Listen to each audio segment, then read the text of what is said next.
All right. Good morning, everyone. Welcome to the CDBG office hours for January 22nd, 2025. Happy New Year. Let's start off on how to ask a question during the office hours. You can click the Q&A chat bubble to submit a question to the team. We do prefer you use that feature rather than the chat.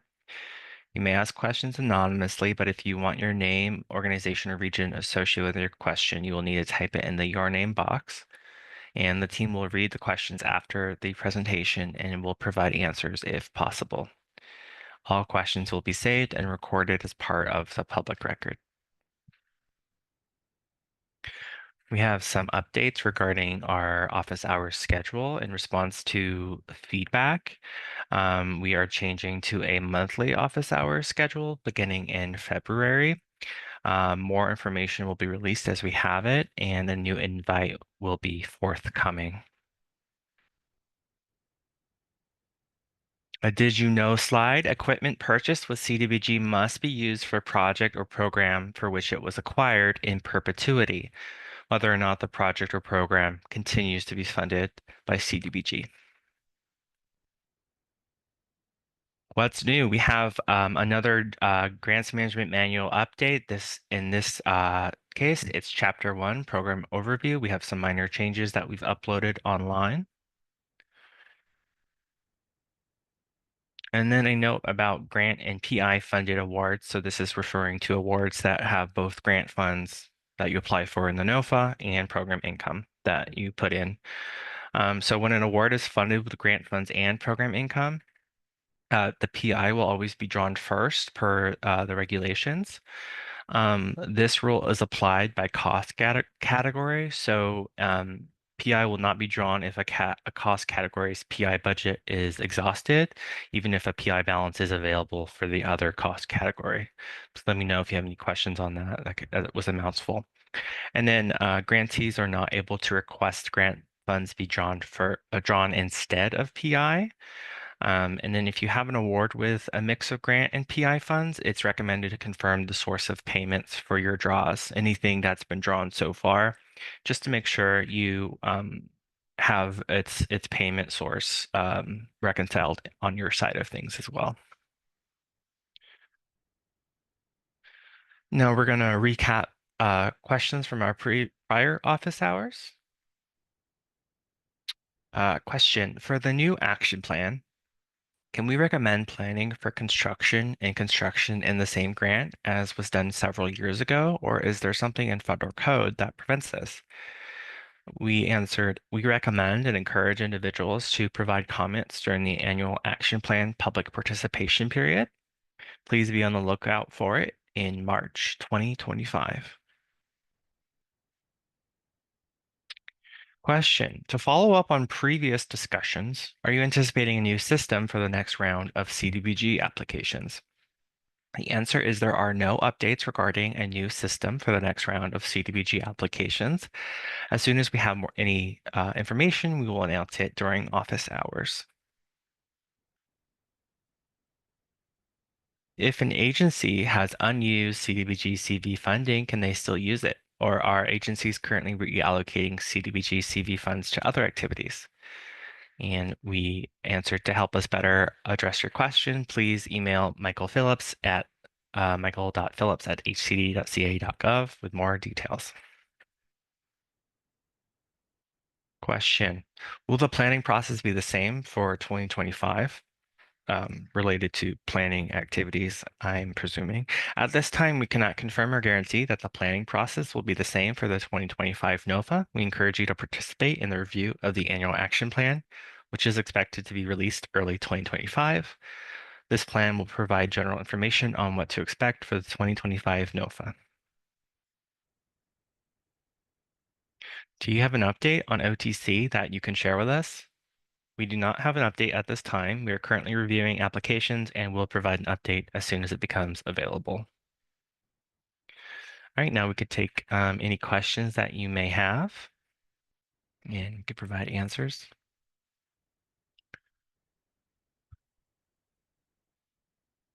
Thank you, Beth. For 2023 and 2023A draw requests, if we have GA and activity to draw, do we have to submit two separate financial request forms? The form combines these, so it would seem that we can use the same form, but wanted to confirm.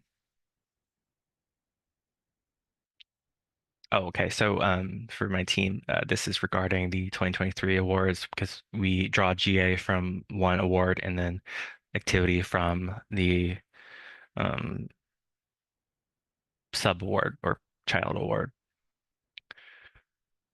Jeannie. I want to say we're gonna have to actually do two separate requests, but I will double check and we will get back to you. Thanks, Beth. That's a good question. Thanks, Jeannie.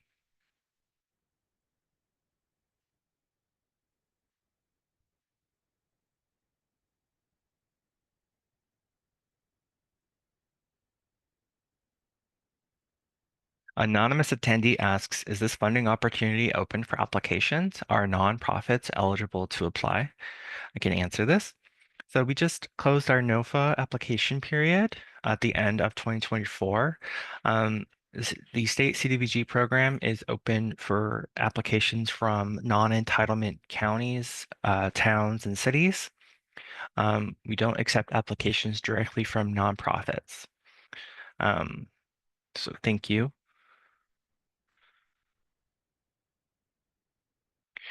Randy, can you go back to the equipment slide, please? Yes.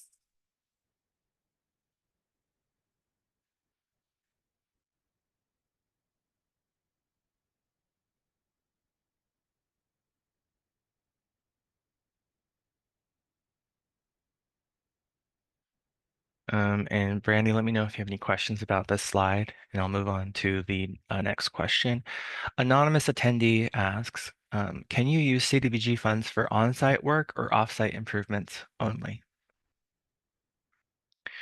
Um, so it's probably best to reach out to us. We have an inbox, cdbg@hcd.ca.gov. You could discuss any kind of project that you may want to apply for. Because it's nuanced, there's no yes or no answer. A lot of the work done is on-site work. In some cases, it has to be off-site improvement. So it's best to reach out to us directly.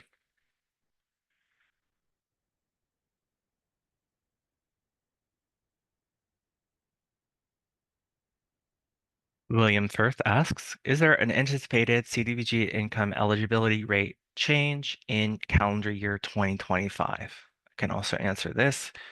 CDBG income eligibility rate.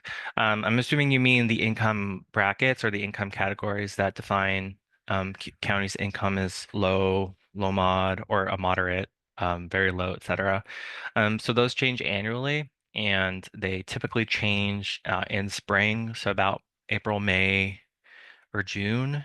We can expect those changes, and then those changes will apply. So because of inflation, those usually increase every year. So we'll provide more information once those are released. We also have a website on our or on HCD's website too that contains all of our programs, income limits, which can be helpful. If someone can find that webpage and link it in chat, I'd appreciate that.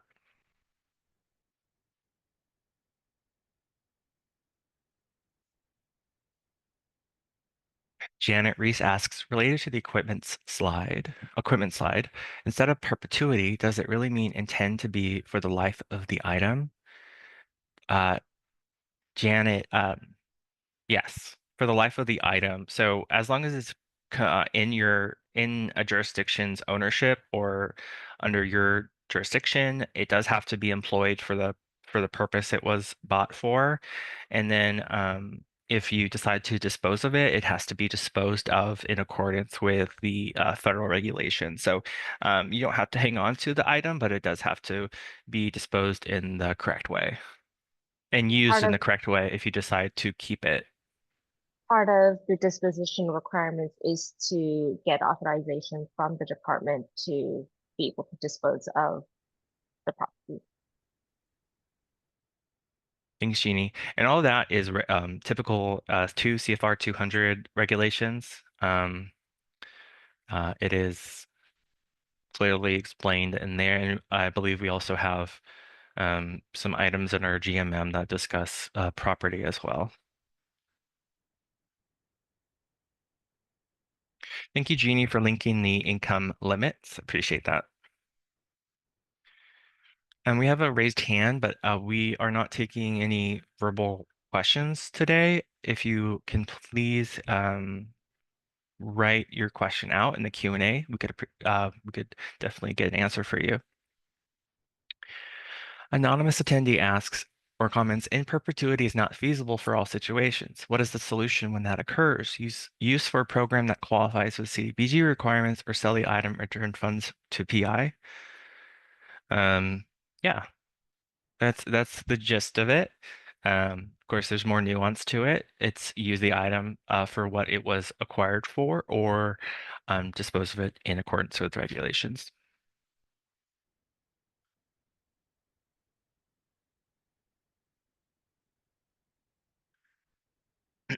Brandy Cabrasso asks, if equipment such as a computer is purchased with CDBG funds over one grant, can it be used on other CDBG grants or just that program, whether funded by CDBG or not?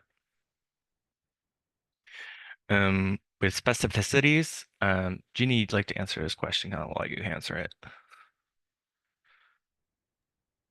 Thank you. Um, for if you want to change in use for the equipment, we would every situation can be a little different. If it's the same type of activity, that should be fine, but you will want to reach out to your CDBG specialist or rep to discuss change in use of the equipment. Yeah, thanks, Jeannie.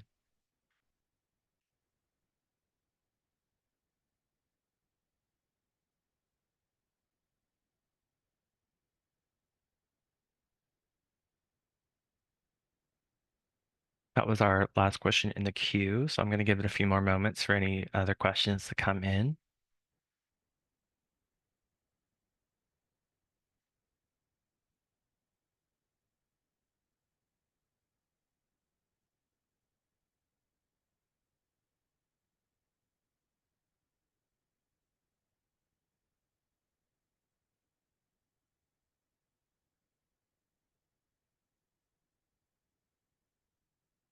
And I just want to make a comment about AI note takers. I know that they're very convenient, but our current department policy does not allow them to be in our meeting, so we will be removing them if we do see them.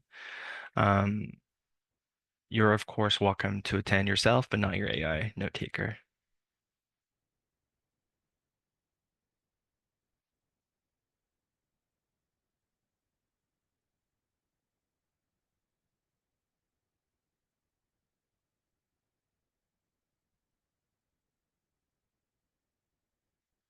Let's see. We have another question. Any updates to the OTC schedule? No, we do not. We don't have an update this time, but we're currently reviewing applications.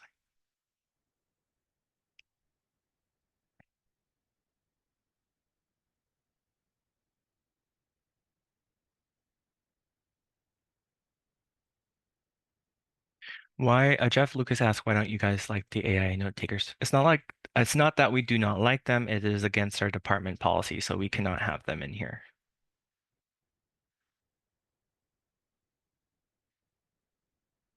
Thank you for the question, Jeff.